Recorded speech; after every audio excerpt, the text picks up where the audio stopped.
Hello, everybody. Welcome to the Alternative Archives. This is Jaden Harvey. We have a really special episode today. We have Olympic gold medalist Nick Baumgartner, right here from the UP in Iron River. So, what's it been like back in the UP, Nick? It's just been crazy coming home and just seeing how everyone is just they're losing their minds. The UP's on fire, man, and Yeah. it has been cool to be able to. For 17 years, I've been trying to bring this medal home and share it with the community here, and to finally bring it home and just see the excitement and the kids, man. When I go to these schools and speak at the schools, they blow my mind how loud they can yell, and just how supportive everyone has been quite amazing. Yeah, absolutely. I feel like whether you're a snowboarding fan or even a fan of the Olympics, it's just amazing to see someone from the UP with just such an accomplishment, you know? Yeah, and it's like anyone can do it the easy way, right? And for us Upers, we got to work a little bit harder for things. We don't have the same opportunities that these big city kids have, and I think that's what makes us tougher, and it makes it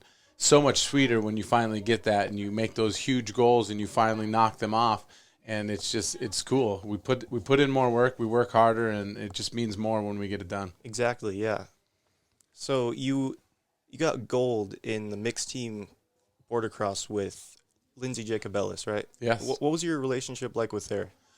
So, yeah, we've been traveling together. She's been on the team for 20 years, 17 years for me. So we're like siblings that have been traveling together forever. So we fight some days. We have great days. But she is like a sister to me, and we became very close over the last 17 years. And just to see what she's able to do as an athlete has been impressive. And with her mistake that she made in 2016 in taking second at those Olympics, and to see, or 2006, I mean, and that was 16 years where the media was pretty hard on her, and to see her come through and not only get her gold medal, but get two of them and let them know that she is really the best. Yeah, Yeah, it was pretty cool to be a part of that, and I was honored to be her partner in that race. definitely.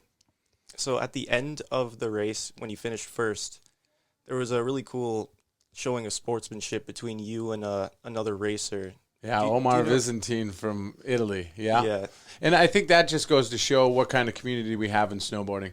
Snowboarding is about individuals, and we try to show that individuality, and we're all there for the same goal. I mean, obviously we compete against each other and we want to beat each other, but we travel together and we spend a lot of time together, and it's hard not to gain that camaraderie and those friendships. And for me, I'm 50% Italian, so I've always had this close bond with the Italian team. And me and Omar have been at this for a long time, so we've become very good friends. And you got to see that. The whole world got to see that. Yes, we're elite athletes that are trying to beat each other, but at the end of the day, we're good friends, and we've gained a bond over the last 17 years. yeah, absolutely. So I'm sure every interview you hear your age gets brought up, right? Yeah. So do you think your age has been more of an advantage or a disadvantage? Like, has it given you more experience?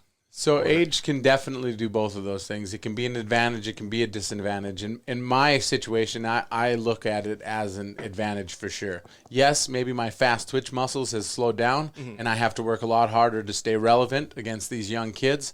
But the experience that comes with all those years of failure and adversity and fighting through that, and then as you get older, you know your expiration date is coming. Yeah. So you get hungrier, and then you're willing to even work harder. Whereas in years ago, I thought I was busting my butt and I was working hard. But now, when I know what I did this last off season by traveling up here in my van to work out at Advantage, Yeah. it's an hour and a half commute for me. So it was a lot of sacrificing and a lot of stuff that I had to do to make this possible. And by finding this gym here in Marquette, it was big for me because they taught me how to train efficiently.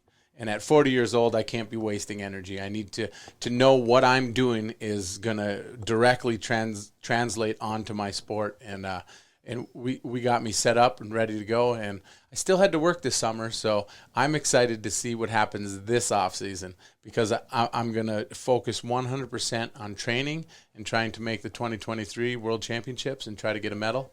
So this will be the first time I've been able to train fully the whole off season. I was going to ask if this was it for you or if you were going to keep on going because Yeah, for me, I can't quit yet. I still love it. I've always said that as long as I'm competitive and having fun and the team's paying for my flights, Yeah. I'm going to continue to do that. And I don't think this gold medal is going to change that. And for me, it's always been about trying to live with as little regret as possible.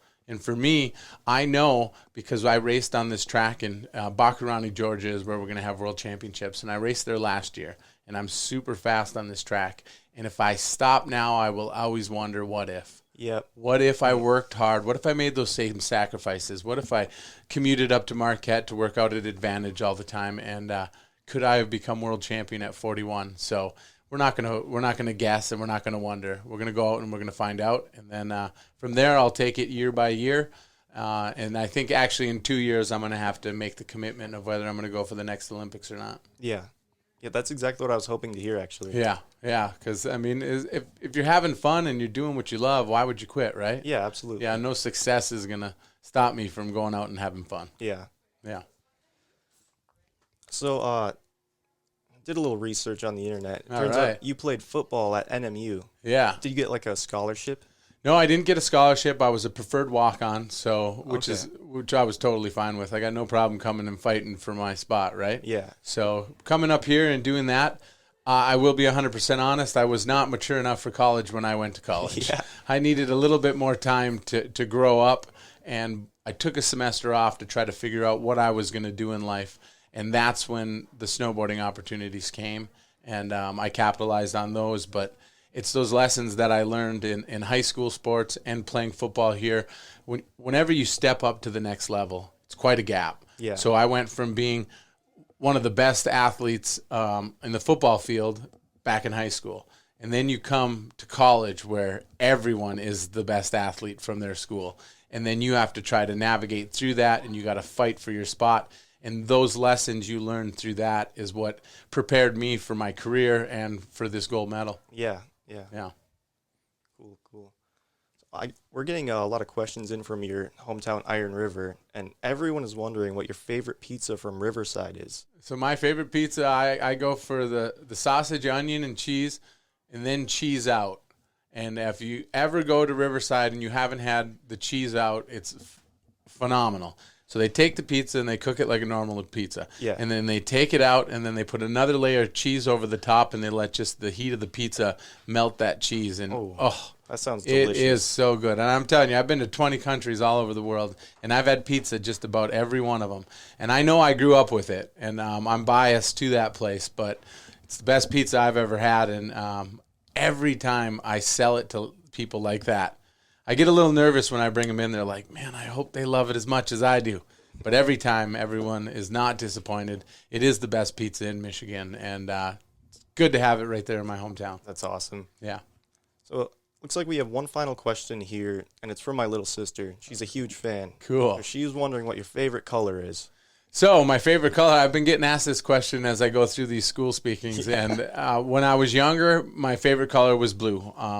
West Iron County, our mascot's the Wycon. Our school colors are blue and white. Blue has always been my favorite color. As I get older, like I want to buy a black truck and have blacked out rims and that whole scene going down. Now I would have to say I'm quite partial to the color gold. Gold? No, but I mean, my colors are still the same. I still love blue, but it's cool having that gold medal in my pocket. I'll tell you that. Yeah. Yeah. That's awesome. Really appreciate you coming on. It's been great. Yeah, man. I appreciate you having me. You did a great job with the questions. I like it. And yeah, it's been very fun coming here and being able to see what you guys do here at the school. This place is awesome. That's awesome. I really appreciate it. Yep. Thank you guys very much.